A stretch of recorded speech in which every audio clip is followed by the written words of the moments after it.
1945, the end of the Second World War is in sight.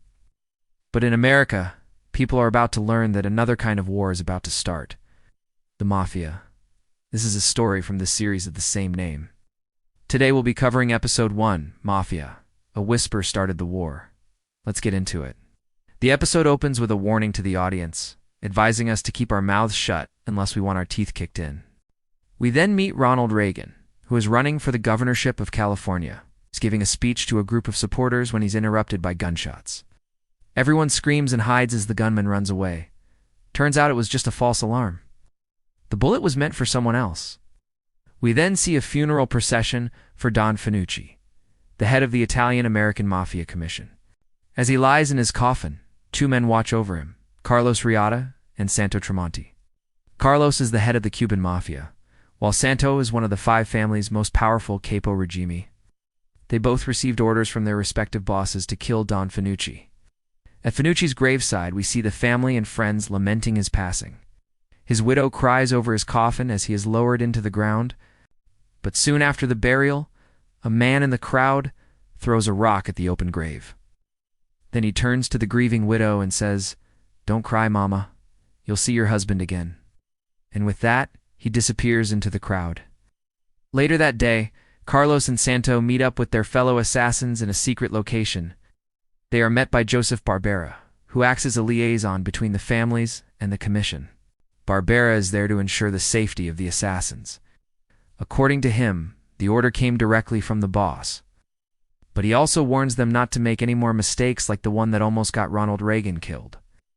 As it turns out, the assassination attempt on Reagan was no accident. It was an inside job, orchestrated by Veto Genevies, the boss of the Genevies crime family. The target was supposed to be Carlos, but they got the wrong guy. The plan was to frame the attack on Reagan as an attempt on the life of a prominent politician. This would put pressure on the government to crack down on organized crime, which would in turn allow the Mafia to expand their illegal activities. It's revealed that the Mafia had been plotting this attack for months. The idea was originally proposed by Frank Castellano, the boss of the Castellano crime family. He wanted to eliminate the competition and take control of the narcotics trade for himself. But Vito wasn't interested in Castellano's plan. Instead, he came up with his own idea. Wanted to assassinate a sitting governor and then pin the blame on the other crime families. This would allow him to take control of the commission and make himself the most powerful mobster in the country. But in order to carry out this plan, he needed the help of the other families. So he made a deal with them. He promised them power and money in exchange for their help. They agreed and everything went according to plan until the botched hit on Carlos. Vito was furious and he ordered a meeting with the other bosses to discuss what had happened. The meeting took place in a remote location. Vito was determined to find out who was responsible for the mistake. But the other bosses were less than helpful. They refused to cooperate and even threatened to kill Vito if he tried to punish them. Realizing that he couldn't get the answers he wanted, Vito left the meeting and returned to New York City. He called a meeting with his top men and told them to find out who was responsible for the hit. They began by questioning the hitmen who had been involved in the attempt on Reagan's life. But they all gave the same answer. They claimed that they had been hired by Vito himself. Desperate to clear his name, Vito decided to do the unthinkable. He went to the police and told them what had really happened. In return, he asked for immunity from prosecution. This was a risky move, but it paid off.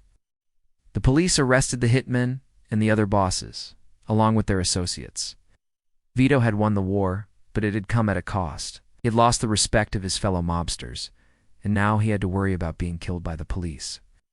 To protect himself, he called a meeting with the remaining members of the commission. He told them that he needed their help to take down the other families once and for all, but the other bosses refused. They were already angry at Vito for betraying them, and they weren't willing to forgive him. With the meeting over, Vito knew that he was on his own.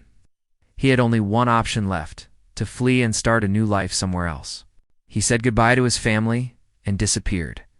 The other bosses wasted no time in taking over Vito's territory.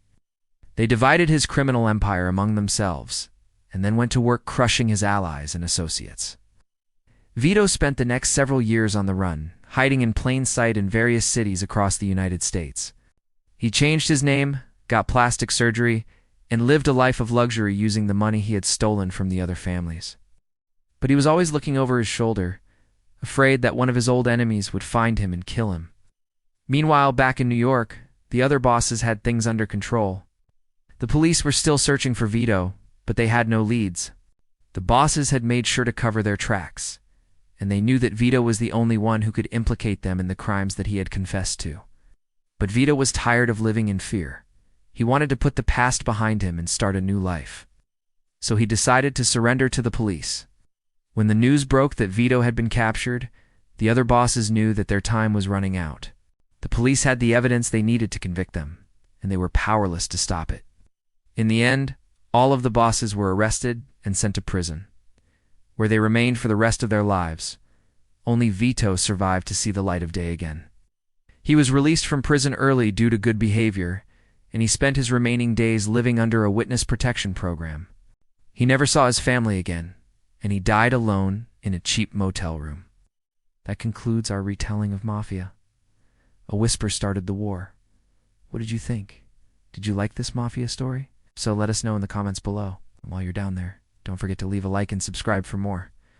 We've covered the second episode of Mafia, The Blood and the Wine. Check it out if you're interested. As always, thanks for watching. Till next time, stay safe out there.